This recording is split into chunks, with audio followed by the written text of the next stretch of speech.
Meeting come to order. Dr. Verster.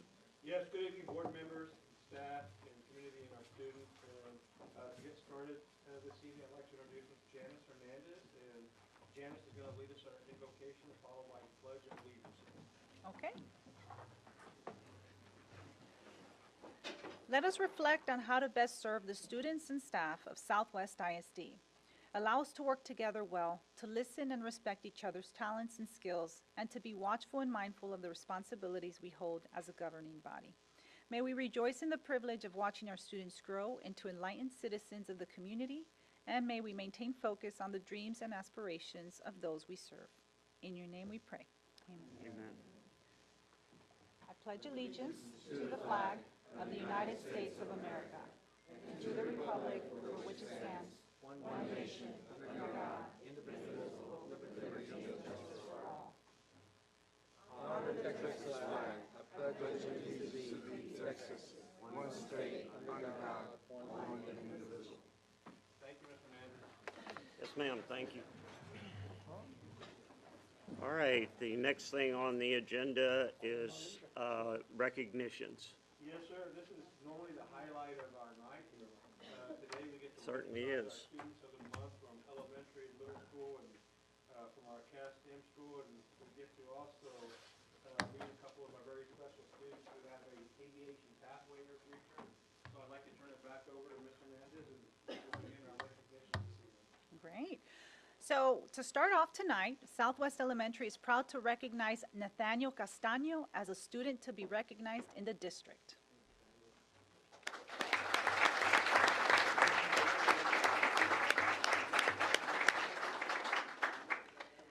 Not only should Nathaniel be recognized for his outstanding academics, but his excellent character.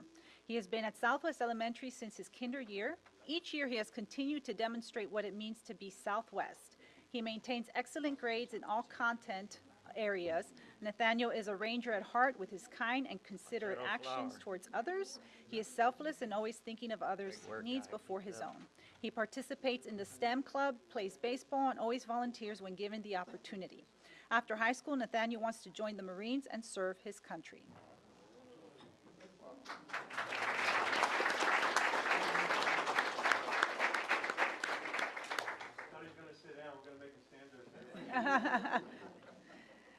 Next up, Spicewood Park Elementary would like to recognize Viviana Elizondo Galvan.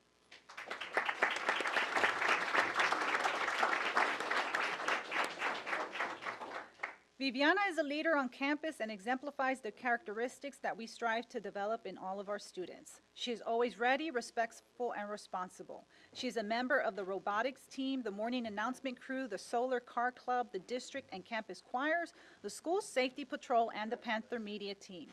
Viviana competed with the campus AAA team this year. She also plays basketball in a community league. Despite being involved in so many clubs and activities, Viviana has consistently been on the honor roll throughout her elementary school years and is part of our gifted and talented program. She has completed 405 Imagine Math lessons this year, with 100% of the lessons being on grade level. She plans on attending UT Austin when she graduates high school.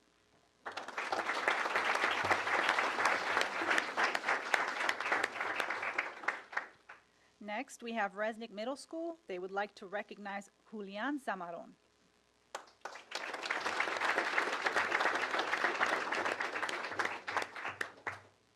Julian belongs to the National Junior Honor Society, is a band student and buddies club.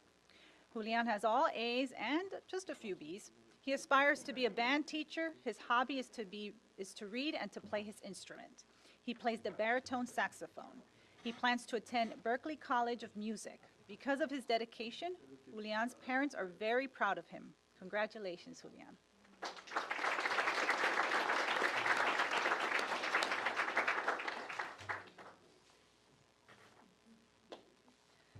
Our next recognition is from Caston High School. We'd like to recognize ninth grade learner, Allison Jordan.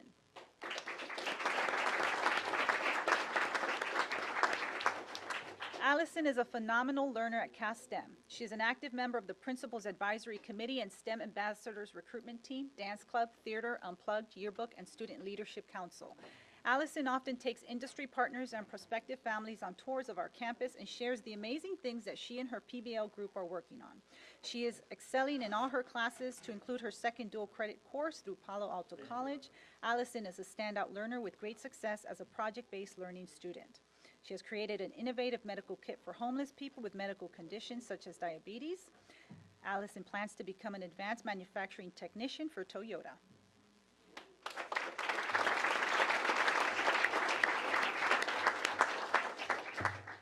Next up, also from Caston, we have ninth grade learner Alberto Alvarez.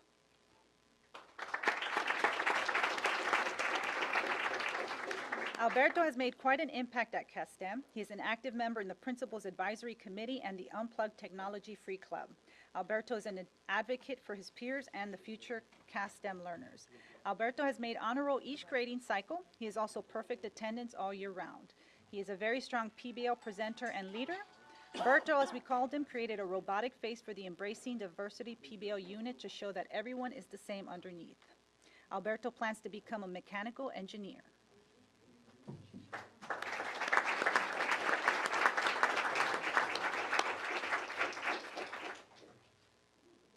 Later tonight, we will all see a presentation on the aviation pathway, but before that, we would like to recognize two special students who are currently in that pathway. The first up is David Gonzalez. Oh, sorry.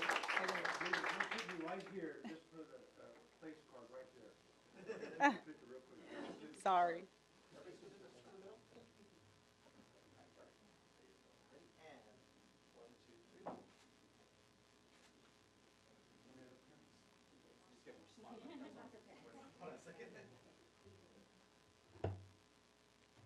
We'd also like to ask, behind our Students of the Month, we know are a lot of supporting parents and guardians. Would our parents and families of our Students of the Month, would y'all please stand up and let us recognize you for your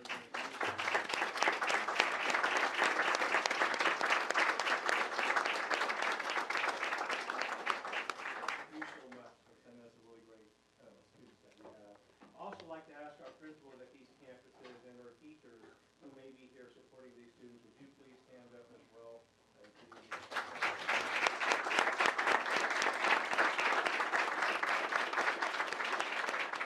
We're very proud of you guys. You have a lot to say. David here is practicing to take my job over. Very proud of you. So David Gonzalez is up here next. Each year, EAA Chapter 35 recognizes an aviation-minded student by paying for airline tickets and tuition fees for EAA's week-long Air Academy. The EAA Air Academy provides an atmosphere for mature students to become totally immersed in the world of flight. Ground instruction and introductory recreational flight experiences highlight this meaningful, action-packed camp. It combines in the air and on the ground hands-on activities. The EAA Advanced Air Academy also includes full participation, which means access to forums, flight line, and all associated activities in EAA Air Venue, Oshkosh, Wisconsin, the world's premier aviation event. Southwest High School Supreme Dragon aviation student David Gonzalez has been nominated for this year's EAA 35 Air Academy Scholarship.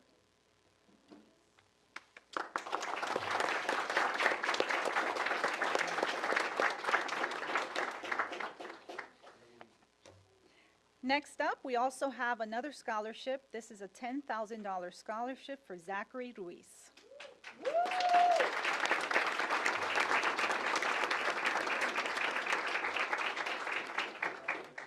The Ray Aviation Scholarship Fund is a scholarship program that is supported by the Ray Foundation, managed by the Experimental Aviation Association, and administered through the EAA Chapter Network. In this case, EAA Chapter 35. Through the generous support of the Ray Foundation, EAA is providing $10,000 to deserving youths for their flight training expenses. Southwest High School Supreme Dragon aviation student Zachary Ruiz was selected to receive this scholarship to complete pilot training and earn his FAA private pilot certificate over the next 12 months. Very nice.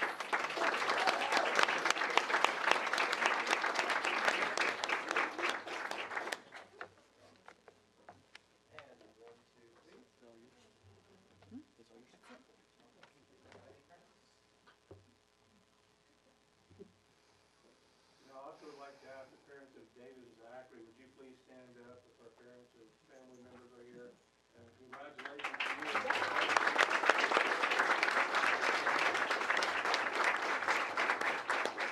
Our aviation program is very new, but the system of the fallout from it already is really positive fallout, so congratulations, you guys are pioneering what can happen for other students, and I look forward to you piloting our airplane one day. It'll be great to ride with you, so do a good job.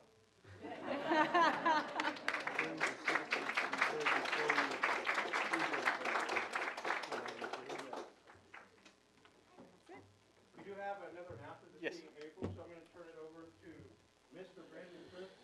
He is our Bear County elections liaison, and so Brandon will make some announcements and introductions today. So I'm here to announce that we are having a board election here in May. The election date will be May 4th. We will have election sites at 6 different sites. It'll be here at Central Office, Sky Harbor Elementary, Sun Valley Elementary, Bob Hope Elementary, Big Country, and Lido City Hall. Early voting will begin April 22nd and run through April 30th, and that voting will take place here at this boardroom in Central Office. I would like to recognize the candidates that are running for the 2 seats that are available. We'll start, if they're here, please stand and be recognized. The first one is Pete Pedro Bernal. Next candidate, Gloria De La Garza Rankin, if she could please stand.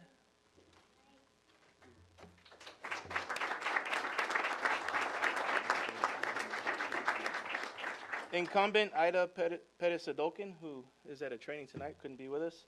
And then Mr. Sylvester Vasquez Jr. So once again, the board election will be on May 4th, and I hope everybody goes out and votes. Thank you. May the May 4th be with you. Thank you, Mr. Perez. And so, Mr. President, it does conclude our recognitions and our special April announcement. All right, the next thing is citizens to be heard. Nobody? All right, next thing I'm going to work my way down, but a dear friend I was talking to earlier, and I knocked all the water from that onto here, so it's going to be hard to read. When you have old eyes, it's hard to begin with. But Rachel, I'm blaming you. All right, the next part of this will not be very exciting. If you would like to stay, you're welcome to stay. If you'd like to leave, well, I'll give you a couple of minutes to.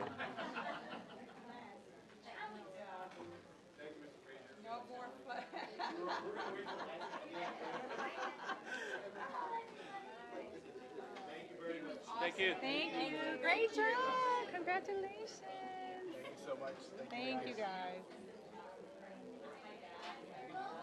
Gloria La Garza, my mom, aka my mom.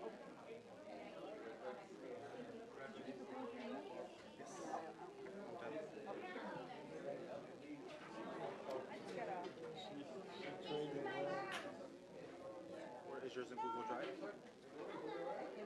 Remember that issue we had last time?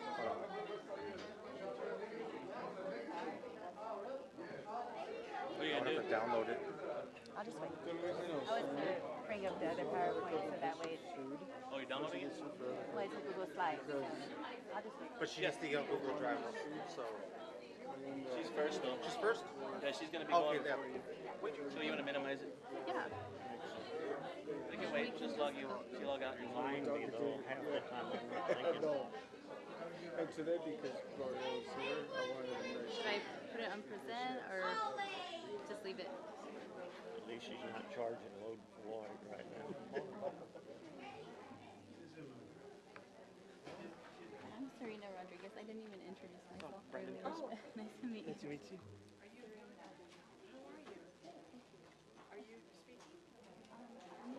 She's gonna present us. I'm from the Mascot. So. Where's Raphael at? It's okay. It's okay. Yeah.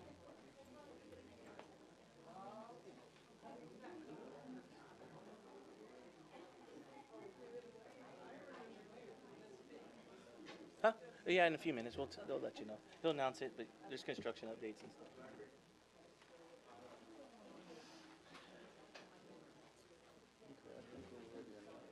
All right.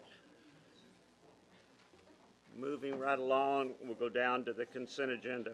Board members, you had it in front of you. Do you have questions for the administration?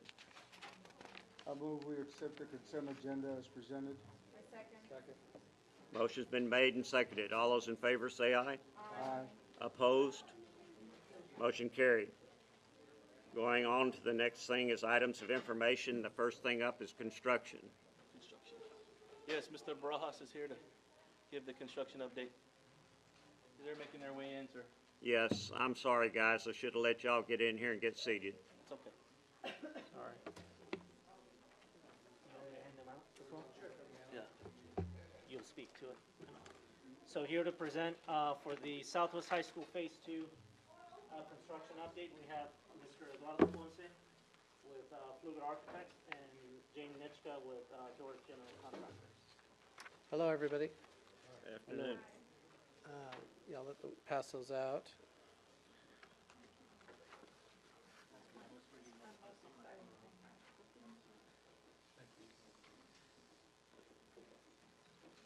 Thanks.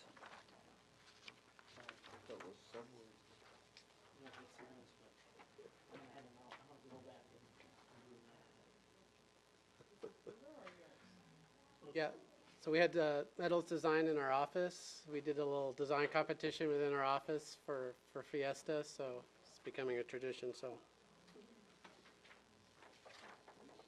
Yes, the metal's running loud.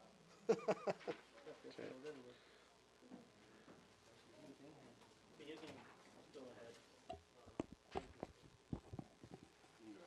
Okay. Thank you, sir. I was here to give you an update on construction for Southwest High School Phase 2.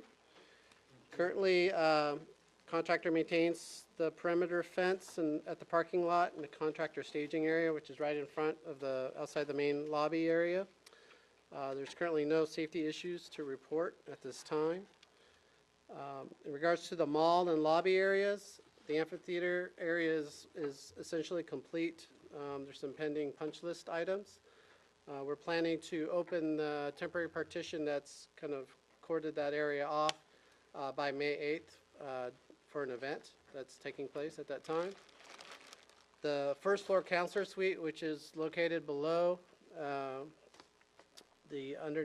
underneath the amphitheater, is essentially complete as well, pending punch list items. AV systems are in progress, testing is in progress for those items. Everything seems to be starting to run smoothly there. The work in the lobby is still remaining. That work will essentially be done during the summer. The Health Professions Academy area, some of us just walked it previous to this meeting. It's really coming along really well. As you can see here in the photos, the flooring has been completed. All the painting is essentially completed. In all intents and purposes, it's done. Obviously, furniture still needs to be purchased and installed, and there's punch list items that need to be taken care of as well. But you can really see the character of the space there. Toilet partitions are still ongoing in the restrooms. And then there's ongoing MEP and data work that's progressing as well. The corridors are still ongoing in terms of how we've been phasing them out section by section. Here you can see some photos of the VCT area just outside the existing ganged restrooms on the level 1. So you can really see that there's been a transformation that's taken place there. Even though the existing restrooms have remained, it's quite a transformation. So we're excited for you guys to see it when it opens up. First floor corridor work has commenced. Some of the work in the lobby of the gym area has started in the ceiling area. There are some fall protection that's taking place on the existing skylights as well. So all in all, we're about 67% complete. The pay app number 11 is in process, and things are running smoothly. You don't have any questions? I'd just like to say that, for those of us that got to look at it today, I was very impressed with the cleanliness of the work being done and with the the cosmetics, the finished work, it's looking really good. So, thank you. You bet. You're welcome. Agree Thank you. completely.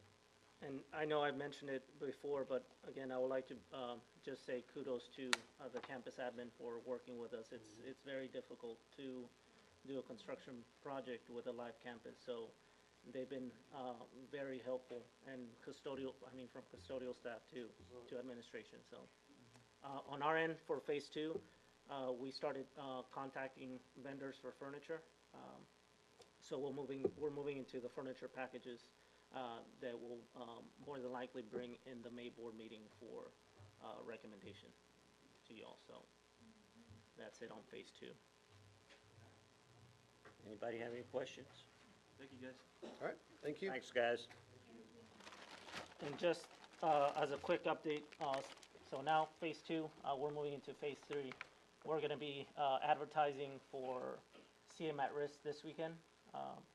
And also the plan is to bring a recommendation for CM at risk for phase 3 in May. For the natatorium, we're coordinating on tours for natatoriums that are pretty much similar to our scope here in San Antonio. So we'll be sending out a coordination walkthrough for that.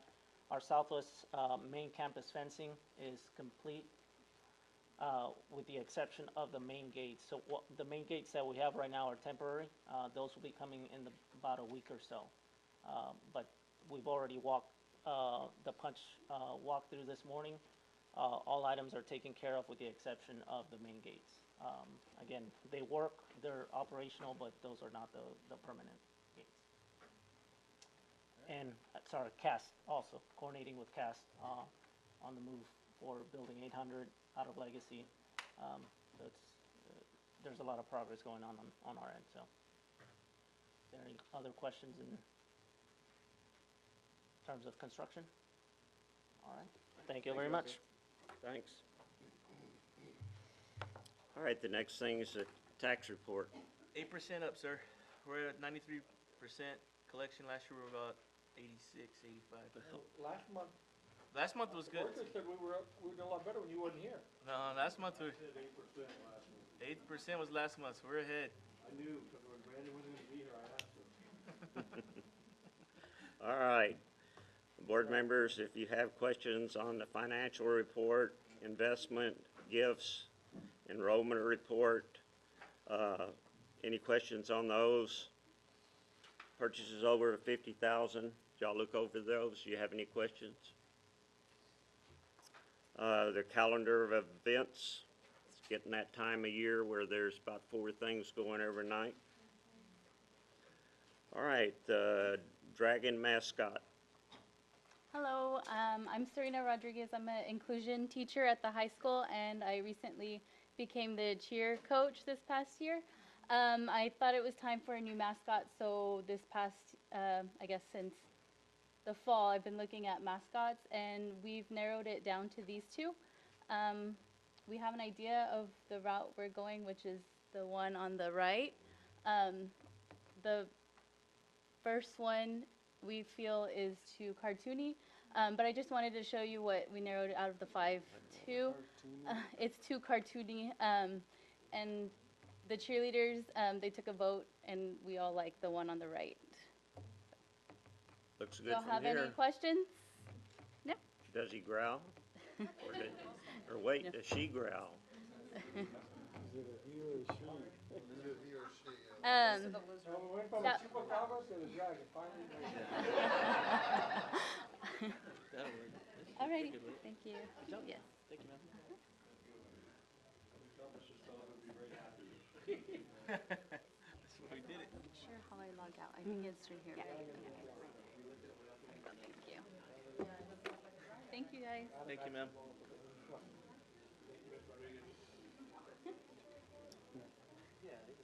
All right, the next thing is the Aviation Program. Good evening. We just wanted to give you guys an update on what great things are happening in the aviation pathway. The presentation is going to be done by Jay, Mr. Irby, Mr. Franz, and Mr. Medlin.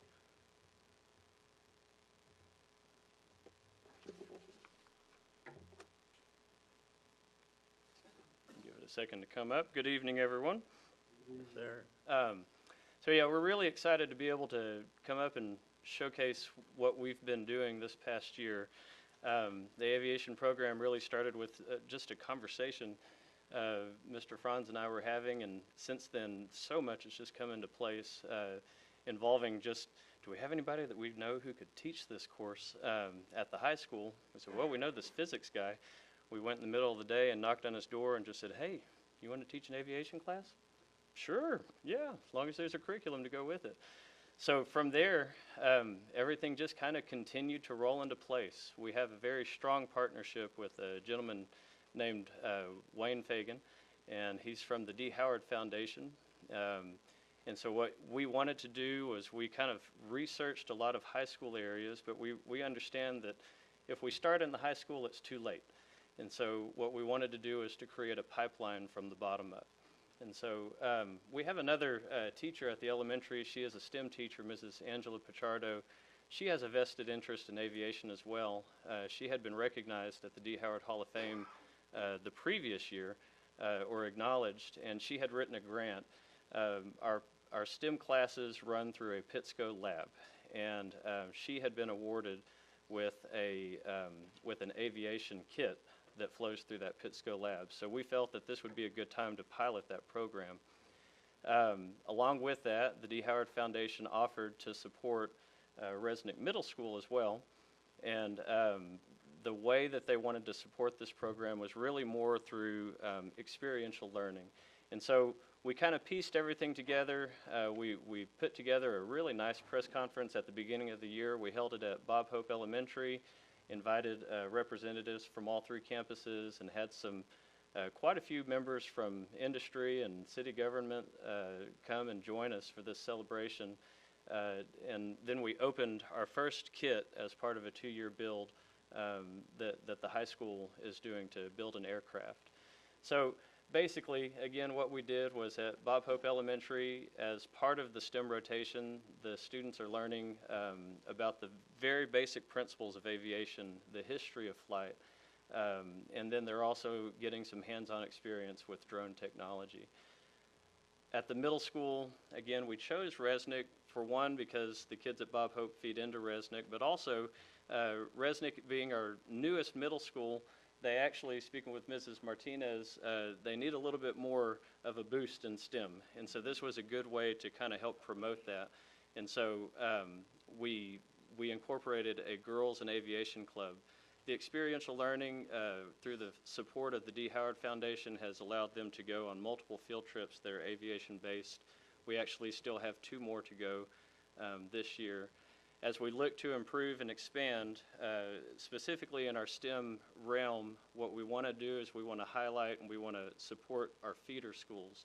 So Bob Hope, that was a pilot through the help of Mrs. Pichardo, but we're going to extend that 5th grade PITSCO lab to the elementaries that feed into Southwest High School, as well as Resnick, McNair and Scobie. And then we are working with the Blue Sky Foundation to build a pre-K to 4 addition curriculum as part of our STEM program. At the middle school, this club is very feasible. It is really more of like I say, a club, not a course, but we'd like to incorporate this at our middle schools that feed into Southwest High School too. So this is where we are on the elementary STEM side. And then I'm going to have Mr. Irby come up and talk about what's happening at the high school.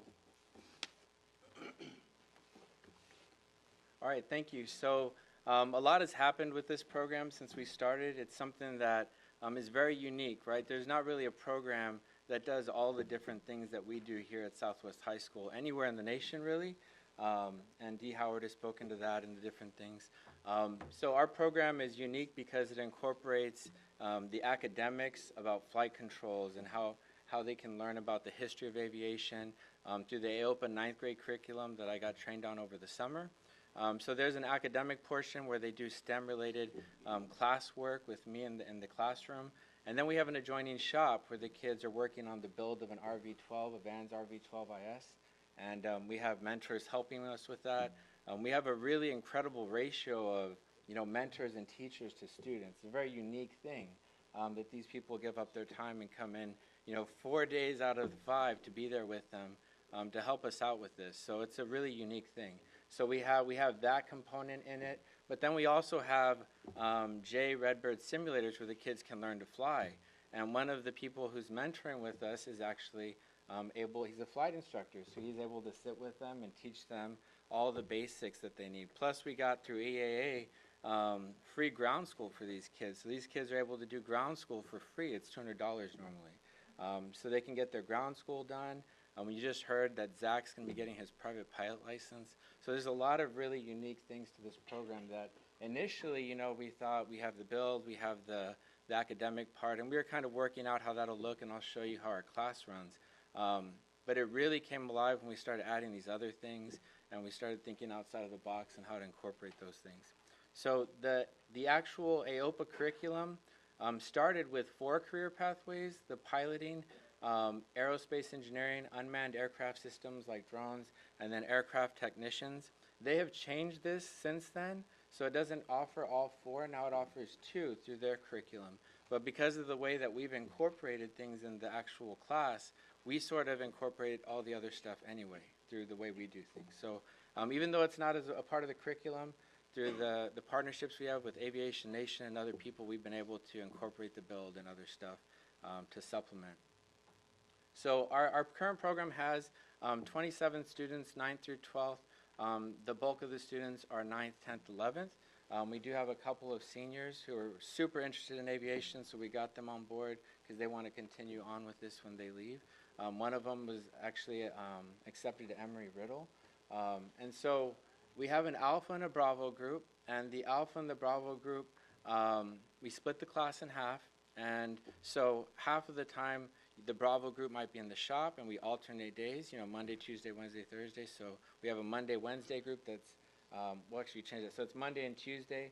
We have a build group who's in the build room, in the shop, and then we have a group that's with me doing the academic stuff in the classroom, the STEM activities. We recently went over risk management, how they decide when to fly. So they get to get a really big introduction to how all of the flight stuff works. So everything about aviation. So we alternate days, and then after Monday and Tuesday, the group that was with me in the classroom will move into the shop, and the group that was in the shop comes back in with me, and I go over the stuff that I need to go over with AOPA curriculum with them. Because we have the block schedule, and this is a year-long course that we got through AOPA, we've been able to also implement the ground school during those days for them also. So they have access to some Chromebooks, and they go through the ground school. And we have a mentor, Jane Kellogg, who helps them get through that stuff as well. So a lot of really good stuff's going on with all these different things. But that's kind of how the class is oriented right now and how it works. On Fridays, it's kind of a unique day because that's the day where we put stuff on the website, have the kids start tallying all their hours. It's a time where we get a lot of business work done with them all together. So I have the whole class together on Fridays. And we don't have any building going on those days. So the first semester, the AOPA curriculum is kind of laid out there. They learned about general engineering practices, problem-solving innovations, just a bunch of hands-on STEM activities. They got to, make hot air balloons out of tissue paper. They got to make, learning about flight controls and airfoils. They got to actually make a small wind tunnel out of cardboard. And then they actually tested different types of airfoils, symmetrical and asymmetrical airfoils. So they did a lot of problem solving, apply a lot of the science stuff that I would do in a science classroom to the techniques for identifying what airfoil is best, stuff like that. So that's what we did the first semester, just the basic physics of flight, learning how the flight controls work. Right now we're into the second part, so we're actually looking at the different pathways that they have in this one. Like I said, it's kind of been taken out, some of them, and they're focusing more on a couple of pathways in particular. They're not focusing on the build program, for example. The AOPA is not, but we are, because we have that Vans RV-12 build that we're doing, so that's a really good thing. But we're going into the career opportunities and just basics of aviation careers that they could take after this, right? Now, within the classroom setting for the shop, we actually, it says on here that we have students earn certifications for those shop skills. Those shop skills that you see up there are the shop skills they need to be able to build the Vans RV-12. It's a kit plane. It comes already pre-cut for a lot of things, but all the metal has to be refinished so that it can be put on the plane. They have to, final drill holes. They have to countersink things. They have to know how to do different types of rivets. So all these different basic introductory type skills they need for working with sheet metal are things that we have them go through, and actually applied the way that we do the slow growth model for, teaching them our general education TEKS, actually applied it to these. So we have like an in-class knowledge-based test they take, 1 through 5 questions, and then we kind of evaluate once they get through that knowledge base, they show that they know all the skills. Then we actually have them do a practical exam with our mentors, and they show that they can do that skill. And so that's a really good way for us to show that they can do all these things. This is what we're going to concentrate on when we get our freshmen next year with that course. We're going to focus on getting them through all these different certifications, using coupons to get this stuff done. And then the freshmen who can, get through all these things and earn that certification, then we'll say, okay, you're ready to work on the plane because you're able to do all these different skills. So that's kind of what we're working on right now. The kids take a lot of pride in it. Because this is their baby, it's their plane. When there's a mistake, they own up to it and they try to fix it. So it's a really good opportunity for them. It's a very unique opportunity. I haven't talked to anyone who said they wouldn't have jumped on this if they were, back in high school at the time. So kudos to the district for supporting it because, it's already changing the lives for a lot of kids. There are kids who didn't even think about doing aviation, but they're in this course now and that's what they want for their career, And there's a huge need for pilots, for mechanics, aircraft mechanics right now. So it's definitely a place where they can get a job once they get out of here. So, that's kind of how our classroom runs, and that's the academic and the shop portion. We're going to go ahead and talk a little bit about our partnership with EAA now. So Mr. Medlin will be speaking about that. And honestly, they deserve a round of applause real quick before it comes out because, like I said, they do it for free 4 out of the 5 days. So come on out. Thank you, Rodolfo. My name's Darren Medlin. I am, one of my roles, I'm the Vice President of EAA Chapter 35 out at San Geronimo Air Park. And the Experimental Aircraft Association is a group of aviation enthusiasts, technologists, builders. I've built aircraft. A lot of our mentors have built aircraft. And we're always happy to share the thrill of aviation. And you also enjoy a chapter at Castroville. So both the Castroville and the San Geronimo Air Park chapter have Young Eagle events where they take young people on orientation flights. And we give them some ground instruction, we walk them around the aircraft, we explain the principles of flight, and then they go up with an FAA certified pilot, and often we'll be able to take the controls themselves and see how things work.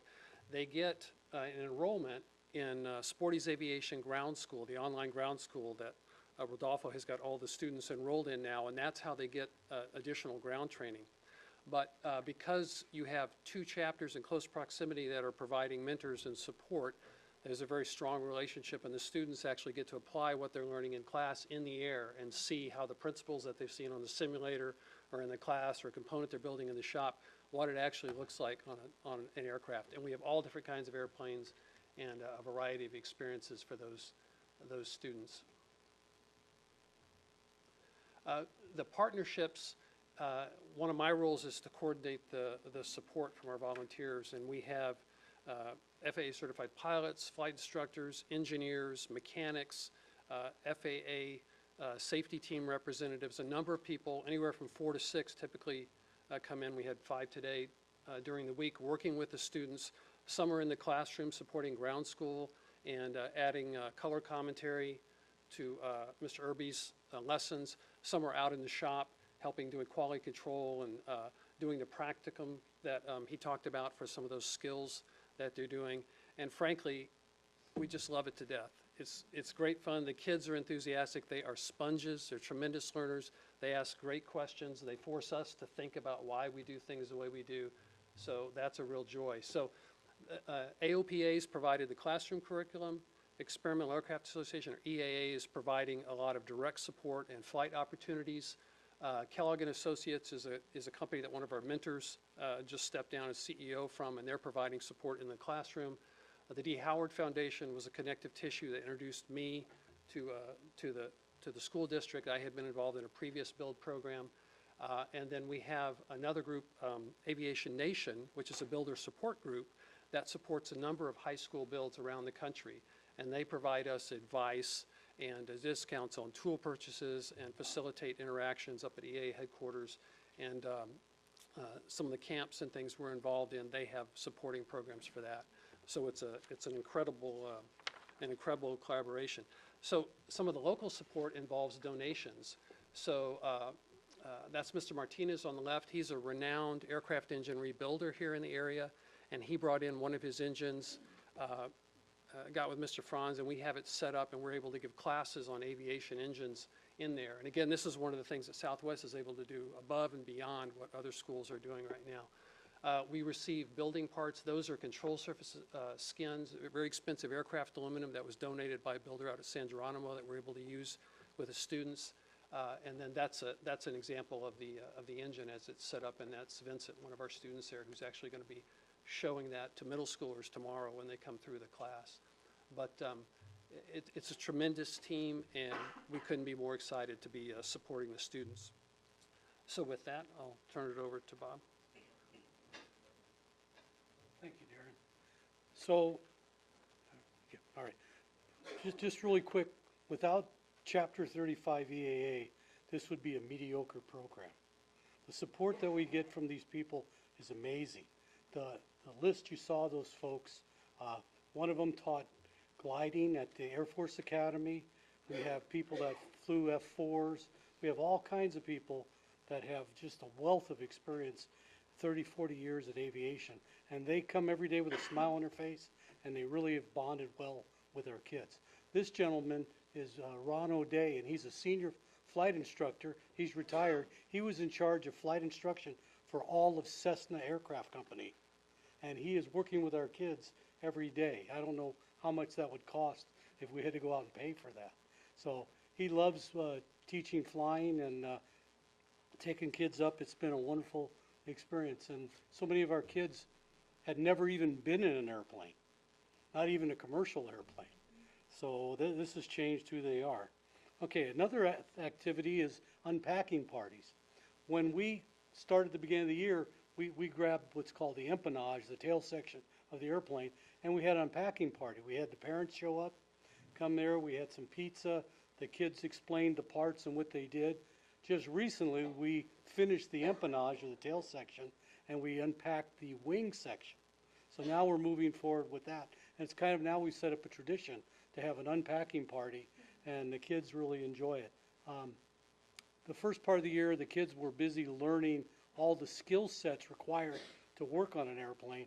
Now they're going to town. They're really starting to move fast, and their quality of their work has improved because everything has to be FAA inspected. It's not just like putting a motor together in an auto shop and have it not start up. Everything here has to work. So I'm excited about being a part of this. To think that just this time last year, we were just talking about doing this. I mean, we were just saying, is this possible? And it's so many things have come to pass. Now we're talking with Singapore Technologies. They're the orange buildings down at the airport, and they want our kids to come out and do internships.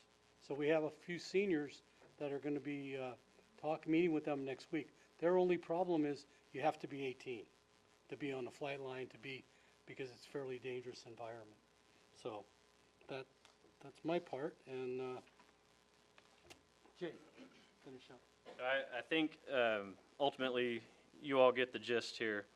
The idea behind this is for the pipeline is to make a replicable program within Southwest ISD amongst our other elementary and middle schools, specifically that feed into the high school, but also to get that exposure for our other students that don't possibly feed into. We also want to make a replicable system for the D. Howard Foundation with that strong partnership that we have with them. But I do want y'all to know, and I want to talk to the folks out here too, this doesn't just happen.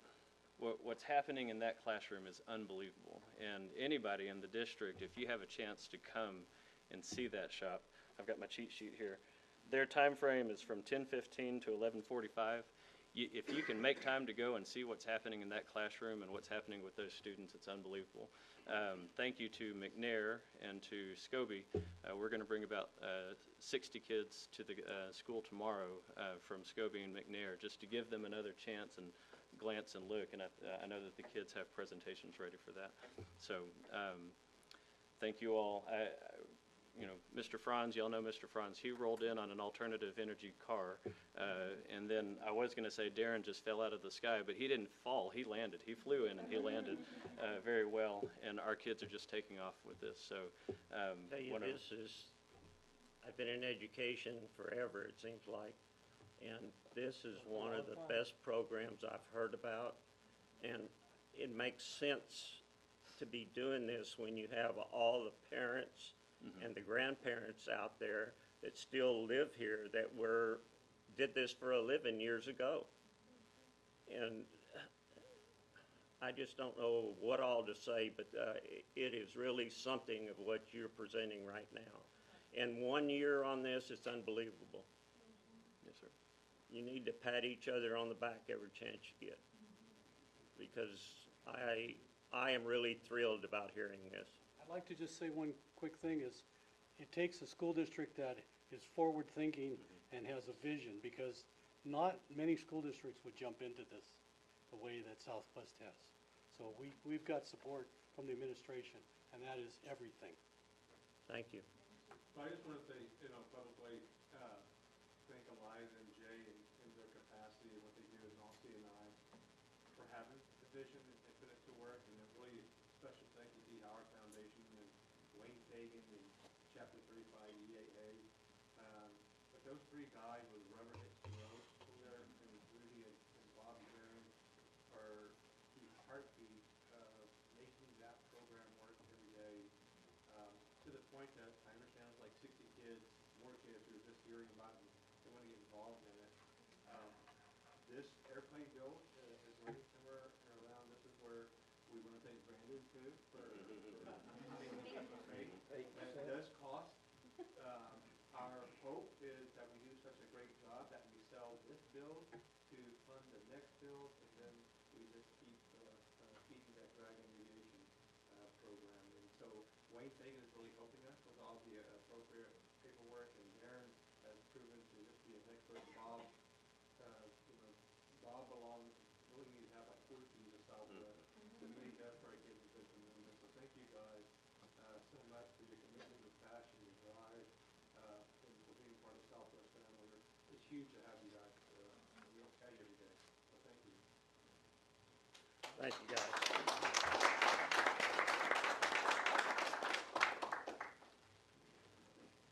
Any questions regarding? And just tell Mr. Fraser we're looking for volunteers to take the first ride. Sounds good to me. Although I've heard there might be a few problems with some planes around these days. But these guys, I'll ride with y'all anytime. All right, we got to go on. Don't want to, but we have to. The next thing is the summer school program.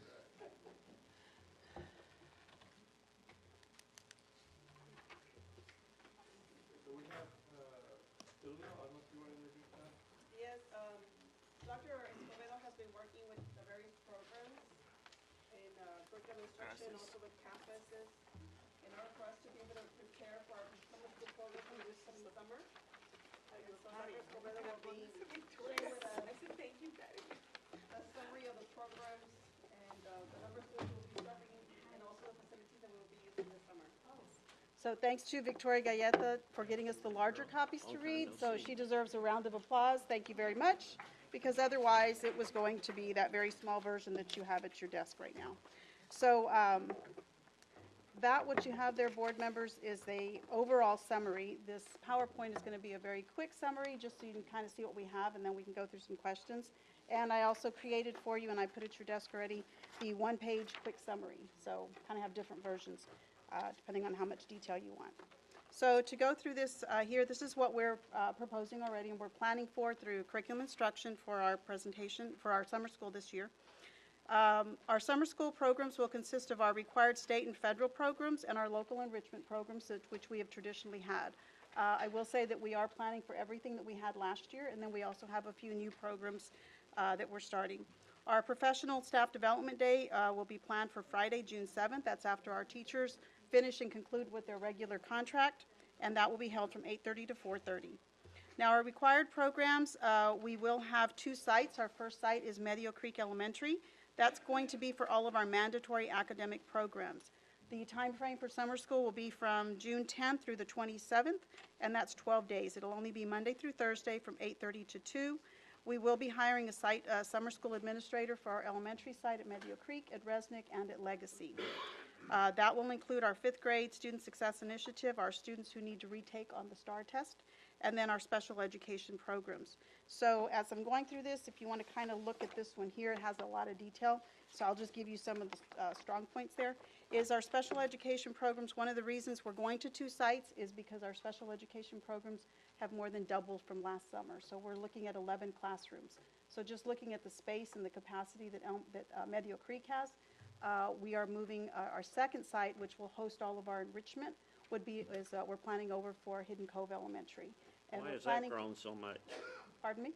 Why has that grown so much? Because of the number of classrooms that they need for the compensatory No, I ed, mean students. Has the number of students in special ed requiring the summer programs, yes, sir. It's the corrective action plan that TDA came out with, which has caused us to do the compensatory services part. But that's where the big jump came from. There was an article in the Houston Chronicle that came out that really kind of started a lot of conversation around special ed and special ed percentages are going up throughout the state. It's pretty tremendously beneficial. So we're providing services that we should have been providing and compensatory I'll let Rob. that If there's documentation somewhere, it's a whole list of things that you have to look at when a student is referred.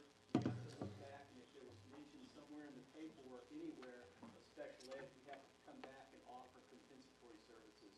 So our plan was to do that in the summertime. And is it going to be every summer?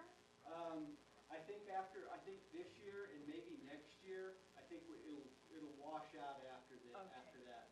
So. Right, as we ramp up to the new. Right, we've gone now, we're almost at 2,000 students, and we were at about 1,600 a year or so ago. Right. So I think we're going to probably increase by about 400 for the next couple of years, and then it should level out. Okay. So then also at Medio Creek, we would have our bilingual special language, and that's for our rising kinder and first, and that is a federally required program for those students.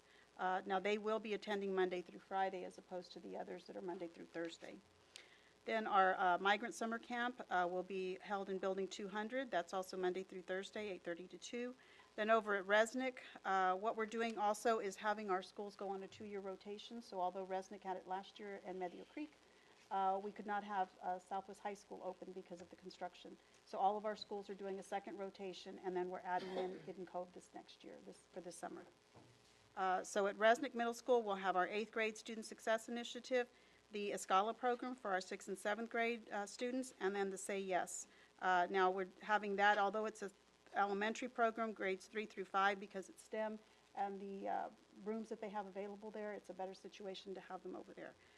Then at Legacy, we'll have our high school, our EOC retesters, our high school recovery of credit, the special ed programs for our high school age students, and then also the special ed next step, and that's the compensatory ed for high school level students.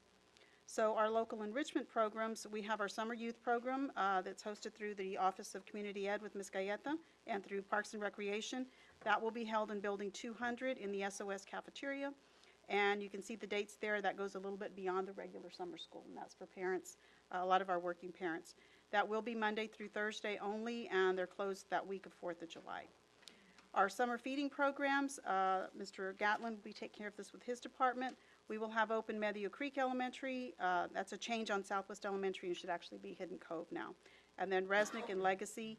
and our Building 800. Now that, over in Building 800, which is the current C&I building, that cafeteria will service our summer youth program, migrant program, student athlete enrichment program, which is new for this year, and then the Southwest High School band. So because the current one in Building 200, that cafeteria is too small to service as many students. And then also we have our special language students that will also receive that, and our athlete program. And then Mr. Flores will also have his food program for our Legacy High School students from July 29th through August 9th. And then rather than Southwest Elementary, because we recently had that changed to Hidden Cove, all that there will be held at Hidden Cove, which is our fine arts program. And we moved over there because Mr. Flores is anticipating he will need approximately 8 to 10 rooms for the elementary fine arts program. And there currently would not be enough space based on the projected numbers. Now, if the numbers change, then our sites will change. So a lot of this is fluid right now, just depending on the enrollment counts that we get.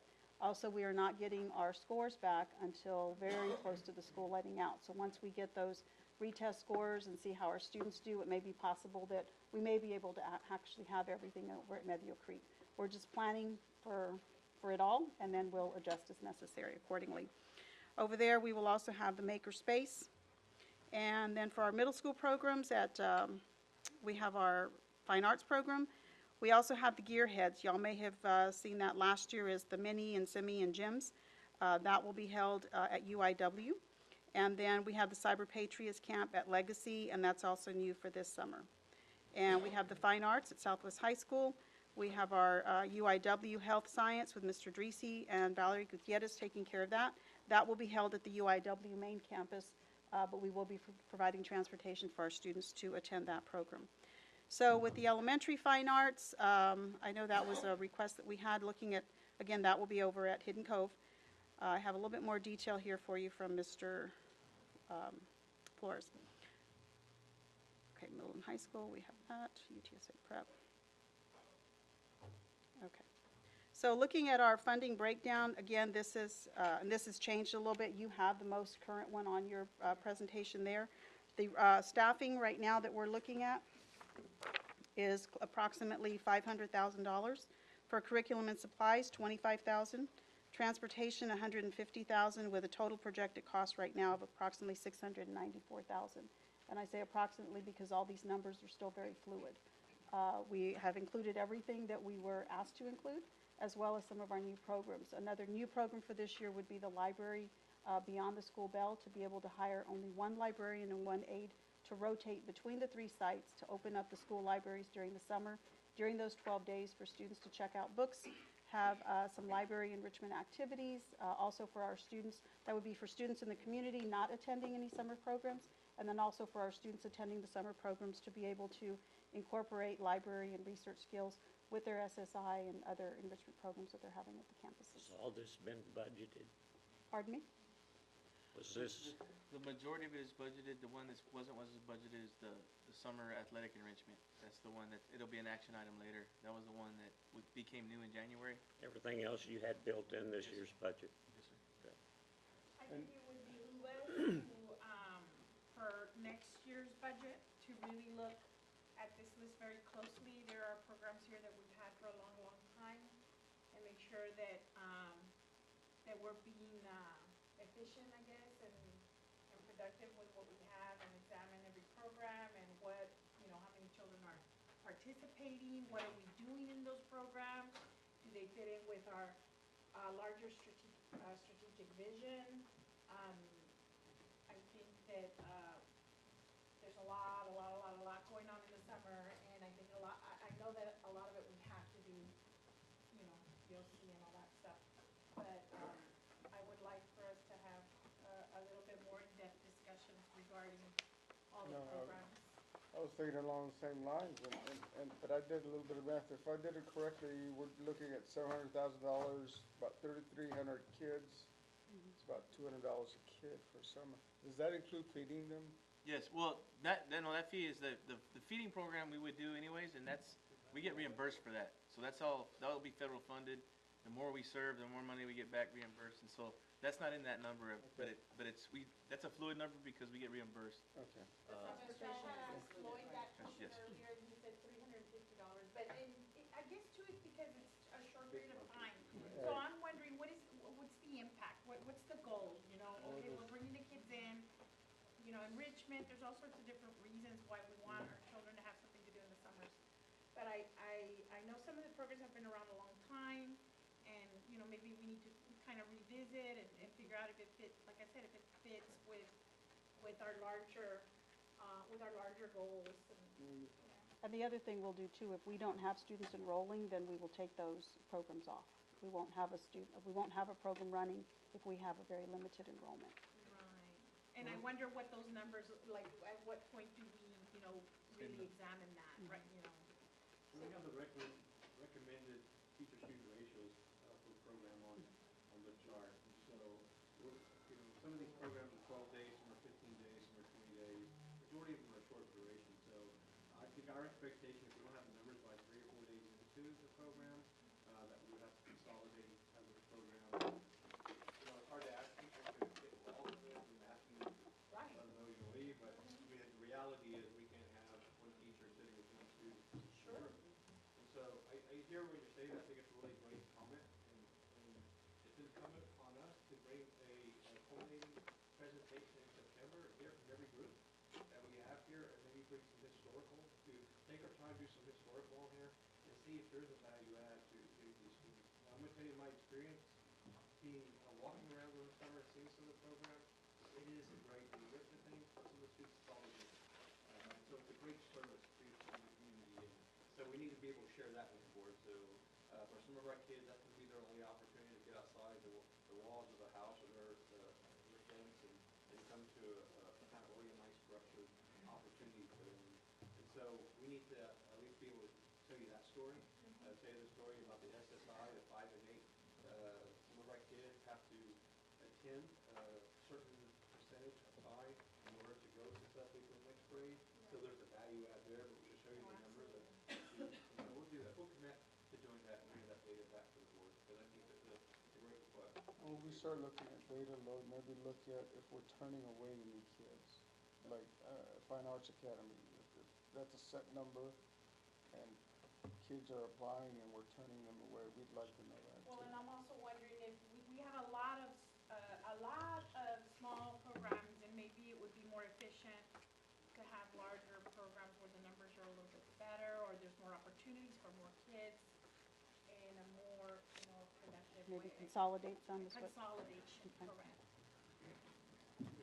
Maybe 3 or 4 larger programs instead of all this disparate little programs that I'm not sure if we're, you know, what our goals are for each program, and if we're meeting those goals and all that kind of stuff.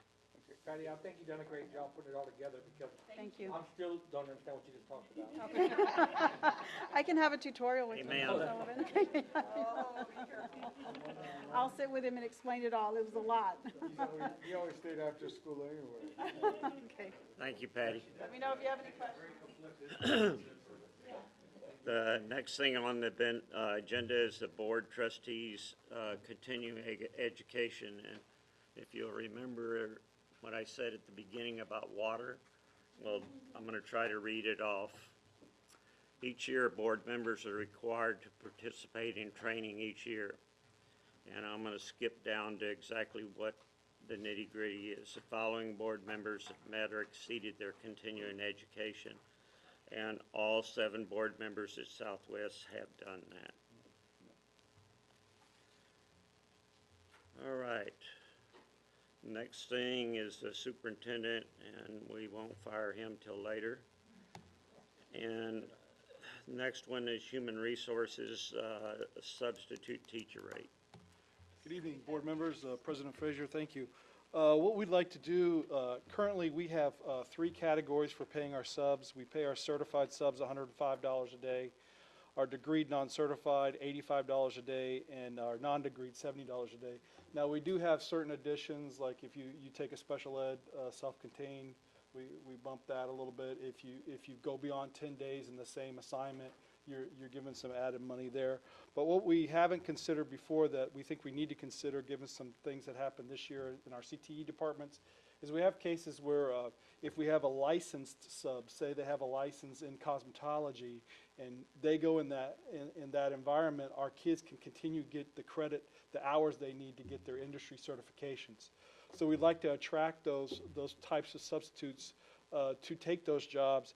And the way we'd like to do that is to put them at the same pay level as our degreed non-certified subs. So we just should make a minor change in our substitute handbook and call that level, that middle level there, degreed/licensed non-certified, and then have a qualifier there, an asterisk, if you will, that to get that pay rate, the licensed sub would have to be in a classroom where their license would lead to the students getting that credit. So we're asking you to go ahead and approve that level of pay for that type of person. Questions? Need a motion? I move. Motion's been made and seconded. All those in favor say aye. Aye. Opposed? Thank you, sir. Moving right along, Emerald Card. Yes.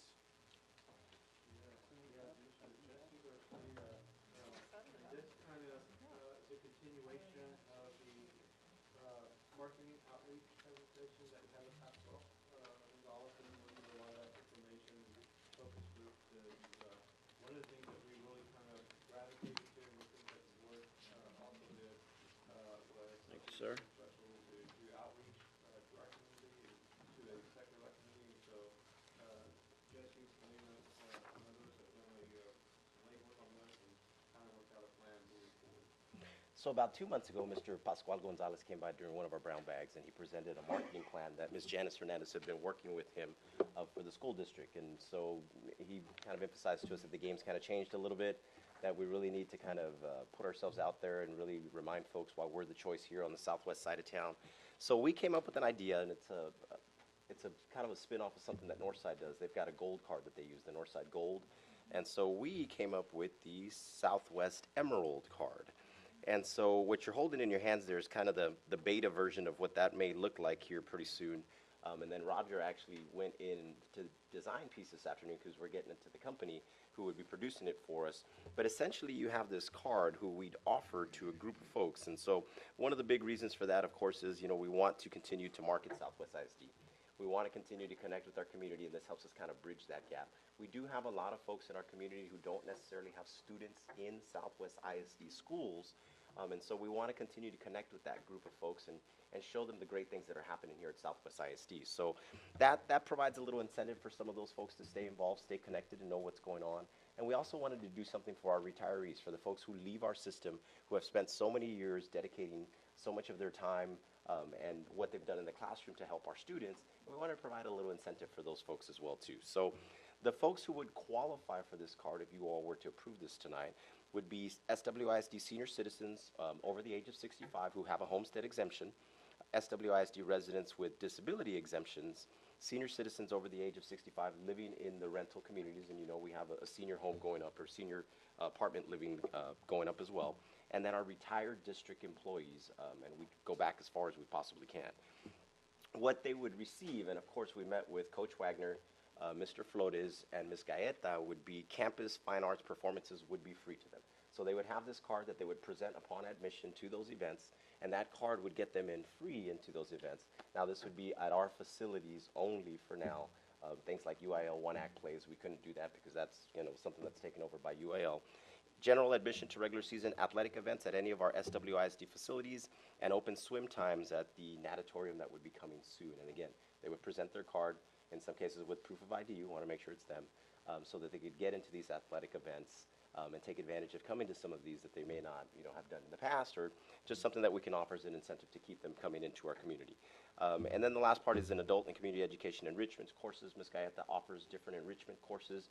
The adult ed classes themselves are free, but the adult enrichment courses are something that she actually pays for, and we could provide a discount for those folks as well too, so that they could take advantage of those courses that we offer. And so the card itself, what you're looking at in both hands there, you've got two sheets there. One sheet is the insert that would go in there, and that's kind of got all the stipulations that tells them what they would get, and the other sheet is what the actual card would look like. And so we have a company who's working on putting those cards together for us. This would be the insert sheet that the actual folks would get that tells them all of the information, who it's available to, We know we'll probably miss some folks if we get this out to them here pretty soon, but then we'd have a way for the folks to kind of reach out back to us so that we make sure that we get a card to all of the folks who do qualify for it. We've already worked with Bexar County Appraisal. They've given us all the names folks who have that 65 and over exemption. We have the disability folks as well too, folks who are in senior living. And so we essentially have a list of folks that would qualify for it along with our retirees that we would get these cards out to initially. And so what we're asking the board tonight is that you approve the Southwest Emerald card, and that's something that we could get started from right away to help us continue with that marketing piece that we talked about earlier. Need a motion? I so move. Second. Motion's been made and seconded. All those in favor say aye. Aye. Opposed? Motion carried. Thank you, Jesse. Thank you, sir. All right, the next thing is a time clock for frontline education. Yes, sir. This is, as we move to our new software Teams platform, back when y'all previously adopted and approved us moving to the new software, I mentioned that we were going to have to change our time clocks out, and we're ready to do that. This is a budgeted item that we've forecasted, knew that we were going to have to change out because our existing clocks not only are aging out, they're not compatible with what our new software, and so this is just a recommendation for the board to approve the new clocks so that we can get those put in for our new software. Need a motion? I second. Motion's been made and seconded. All those in favor say aye. Aye. Opposed, no. Motion carried. Goodbye purchasing. Yes, sir. This is a purchasing co-op that the district would like to join. There are some vendors currently and some vendors we would like to do business with in the future. And they allow us to basically sign an agreement, an interlocal agreement to use their bidding. They've already went out and competitively procured items for us. And so this would save us some time and effort and having to do an RFP. And so this is just another cooperative. We have about 6 or 7 we use now. And this really helps us with making sure we meet procurement law. And so we're asking the board to adopt the resolution to allow us to join this purchasing cooperative. What do they have right that you might be purchasing? They have some safety enhancements that you'll actually see here in the future that's coming up on the board agenda that we would like to. It's with our elementary ballistic glass that we like to put in our elementaries. And then some other items like They're putting like the Region 25 board. this is exactly like, it's one of them. It's just another, and what happens is one vendor could actually be on 4 different ones. And so we actually find out which one has the best pricing for us, because they could be on 4 different cooperatives, and we'll get a price from the vendor of 4 different quotes, because they compete. I move. Second. Motion's been made and seconded. All those in favor say aye. This is Good job. Mr. Morgan. Opposed, no. I thought I was going to present on it. One thing that does let you know, it's no cost, and that's the best part of it, so. That is the best. Well, No cost, you can stay. Yes, Good job. so, Best thing we've heard all night. Doesn't cost. No cost. All right. No cost. We're in. All right, the next thing is a 2-year extension on bank deposit. Yes, sir. 2 years ago, we actually Depository. switched banks. We had to do a depository bid, and we went with BBVA Compass.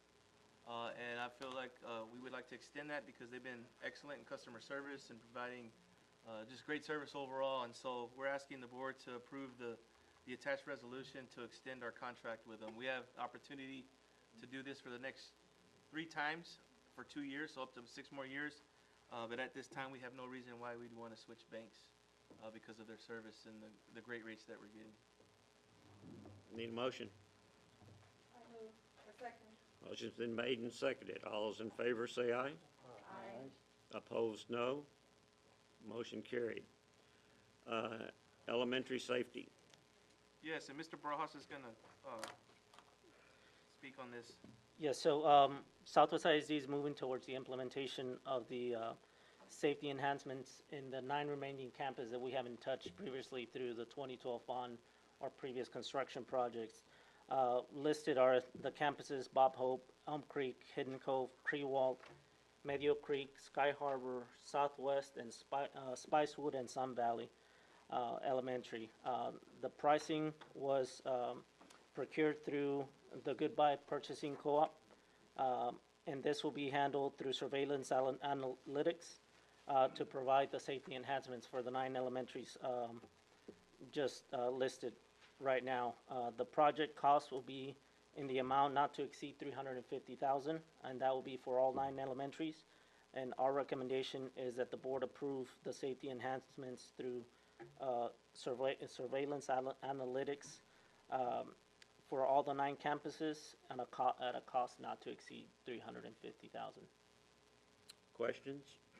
I know that we had discussed this before, and I'm just wondering why it wasn't budgeted. Well, because this wasn't budgeted, and this goes into, I didn't really budget any capital projects last year because I had to cut budget. And so anything that we're gonna do that needs to enhance, like projects, we were gonna have to come at for fund balance. And so This was part of the list. this was that list, and we decided, well, what do we wanna prioritize this year? And this was an item. And so I have asked previously for the money from fund balance, but now we actually have pricing. It's gonna be less than 350, but we're negotiating right now. But that's just not to exceed, but I believe it'll be less, probably under 300,000 anyways. But we're negotiating right now. All of the campuses, or we still have This will cover all our campuses and get us upgraded to where the rest of the campus is. Right. Yeah, in our secure vestibules. Other questions? Need a motion? I so move. I second. Motion's been made and seconded. All those in favor say aye. Aye. Opposed, no. Motion carried. Documents on the high school football stadium drainage. Yes, sir. Alan Linscott with CEC is also here with me tonight. His firm, along with district staff, has gotten together, and as y'all know, our season last year, there was quite a few games that we had lots of issues due to bad weather right before the events, and we were having to cancel and move and causing lots of issues for us. So the district staff and civil engineering consultants got together, did a 1-foot topo. It's like a tenth of a foot. A tenth of a foot topo over the whole stadium area to see where the low spots and what can be done as far as adding surface drainage. So we are presenting tonight construction documents and procurement method for the Southwest High School football stadium drainage improvements. This will allow the water to shed off the field and off the track and allow us to get back to playing and hosting events on that field in a much faster fashion, and also help us get that stadium area cleared out when we do have the floods that come over the berm. So CEC has produced the drawings that we are going to be going out for advertisement this weekend. And then also with this, the recommendation between both district staff and CEC is that we use the request for competitive seal proposal method. We feel that will get us the best price and best option, best value for the district. So our recommendation is that we approve the construction documents to go out for bid from civil engineering consultants, and the budget is approximately, or is budgeted right now at $875,000 for this project. Need a motion? I so move. I second. Motion's been made and seconded. All those in favor say aye. Aye. Opposed? Motion carried. The procedure on the football stadium visitors parking lot over at Legacy. Yes, sir. As you recall, Southwest Legacy Football Stadium, we had held off on the visitor parking lot due to Just a meeting budget. meeting budget. We were held off on it as of this past year when they became a varsity sport, or a varsity level sports with football and track and those things. It has come very much to our attention that that parking lot is needed at this time. So again, Southwest staff and civil engineering consultants put together construction documents, which includes the drawings and the specifications. Also, the competitive sealed proposal method would give us the best value. And this one is budgeted at approximately $650,000, and that will add somewhere in the neighborhood of, I forget what the number was. 215 parking spaces on the visitor side to be used during large events, football, track, and those things. Some of the spring events, maybe when we have softball, baseball, tennis, and track all going on at the same time, we would need those areas. So recommendation is that we approve, or the board approve, construction documents presented by civil engineering consultants and the use of competitive seal proposal procurement method. And I suppose with this, that is, from fund balance is the same thing? Yes, ma'am. Yeah, Both of these these. items that we have now, we actually, when we met, previous brown bag this is our priorities. And then now we've actually got the construction documents and the procurement method ready. So now we're gonna bid it out and see what bids come in, because we'll have to bring it. We have discussed it and it was on the list, I just Correct. I didn't believe it, I didn't think we were gonna do it as quickly as. Well, yeah, we're trying to get it ready for next Okay. season, next school year, so we can cover most of this stuff over the summer. What was the cost again? This, it's budgeted $650,000. That's our budget that we feel like, but we still have to bid it out and see what it comes in. It may come in lower, and it may come in where we're like, have to reevaluate it. And it's not just the parking lot, it also includes the street lighting and required, because we're in the city of San Antonio there, we have shading requirements that we have to have around with trees and irrigation. But this is just to bid it out. We're getting approval to use this kind of procurement method. We will bid it this coming month, and then the plan is to bring recommendation for a contractor to the May board meeting. And that's like maybe 1.3 or 1.4 million dollars for capital improvements. Is that all that we're thinking about? Well, the ones that, the three that we have on here right now are the football field stadium, drainage issue, parking lot, and then the safety enhancement. Oh, that's right. Yeah, so those were the three priorities that we deemed that were priorities. 50,000. Yeah, those were on the list that I shared at the, I know we went really fast at the budget, but on the next brown bag, I'll bring up our project, show you fund balance, so we can see where we're at in fund balance, what projects do we have in the works. Because the other part where we had some fund balance was Southwest High School Phase 2, so that was the other piece, but that was from last year that rolled over. Other questions? Need a motion? I so move. Second. Motion's been made and seconded. All those in favor say aye. Aye. Opposed, no. Motion carried. Student Athletic Enrichment Program. Yes, sir, this is the last item. This was at the last brown bag, because of UIO changes. I know Coach Wagner's here, and he presented on it. This wasn't in the budget. You obviously see what we were spending in our summer school programs, but this one actually will run all summer, and this is to get our kids in, not only working in the weight room, but they'll get to work with their coaching, specific sports, and actually do some online learning. But this is an item that wasn't in the budget. We were able to pick up portions of it from some title funds and what we had budgeted for strength and conditioning, but we're asking the board to approve $100,000 to add to the budget, and then I will work this in next year's budget as we build the budget out. So this is a one-time for this year to run the program, to make sure that we have enough funds to do it, and then next year working in the budget. So this is a one-time ask for this summer. So originally Peter had said 150,000, so we were able to come up with 50,000? Well, I think that it's about 130. So we have about 30,000 because we can't use title funds for athletics, but we can use for our portion to pay people to do the enrichment part. But that's a short piece, and so we just want to make sure that we have enough funds to cover the program, because we're gonna have to pay for some transportation and some salaries for the summer coaches to run it. Other questions? Need a motion? I move. I second. Motion's been made and seconded. All those in favor say aye. Aye. Opposed, no. Motion carried. All right, moving down to item 10, services with SSA and San Antonio School District on the deaf RDSPD program.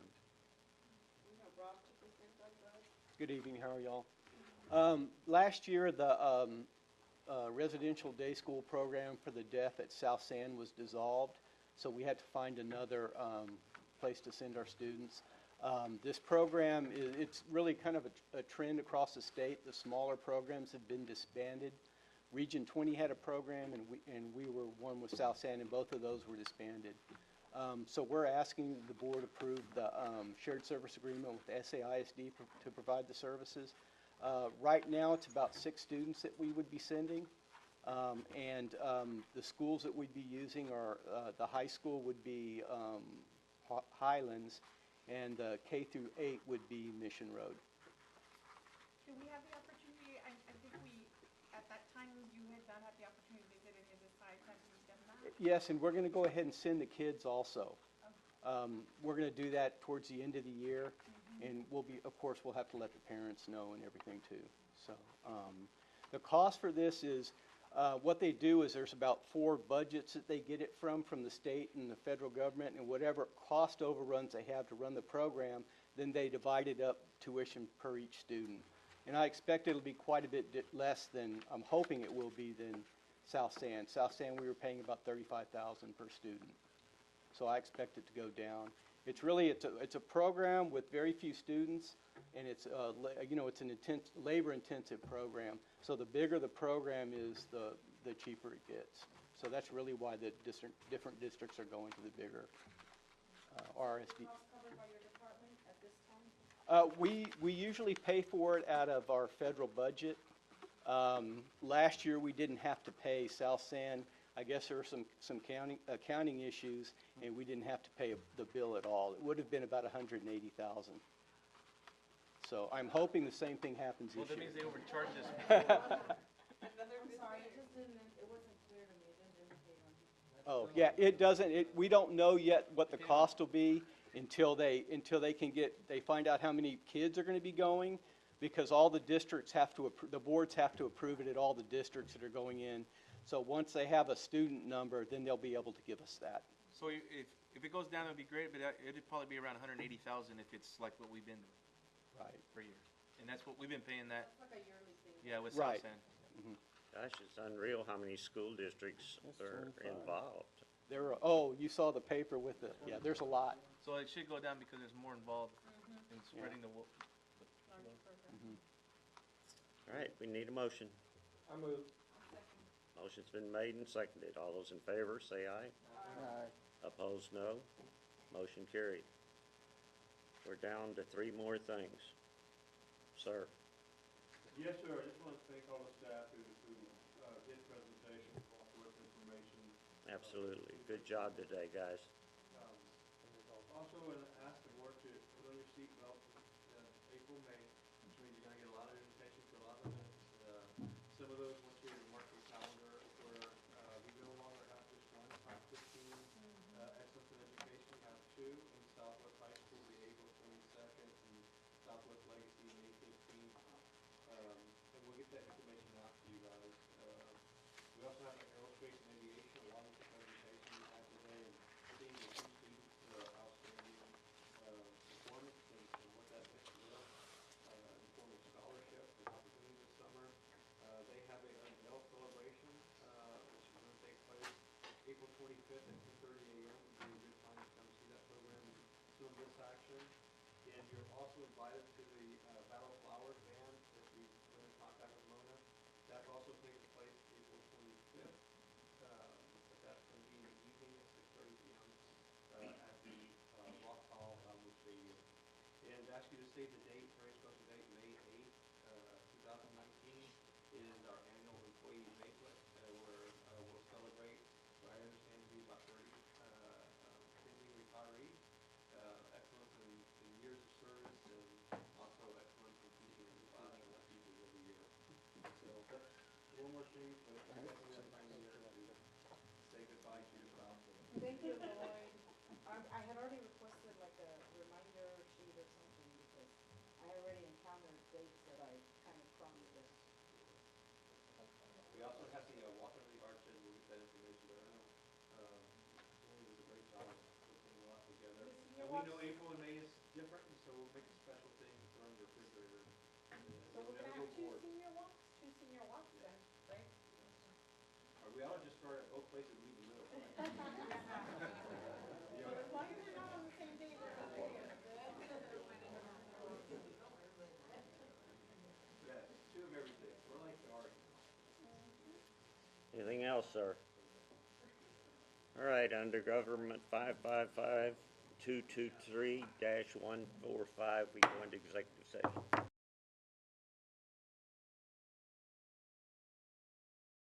Come back in regular session, and it's 7 minutes after 8, and we go back to superintendent's recommendation on personnel. The motion's been made and seconded that we approve the superintendent's recommendations on personnel. All those in favor say aye. Opposed, no. Motion carried.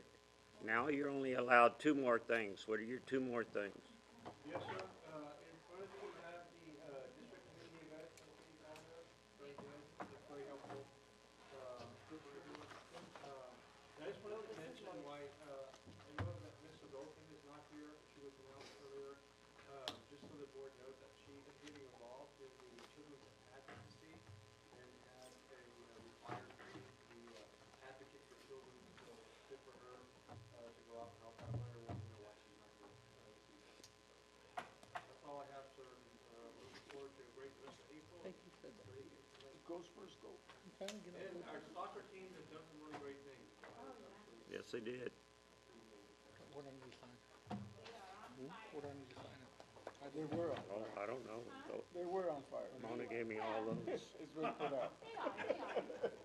Far someone wasn't gonna. All right. Anything else? Lloyd said the whole team looked like they're about 25 years old. Adjourned at 8:10. It's close enough.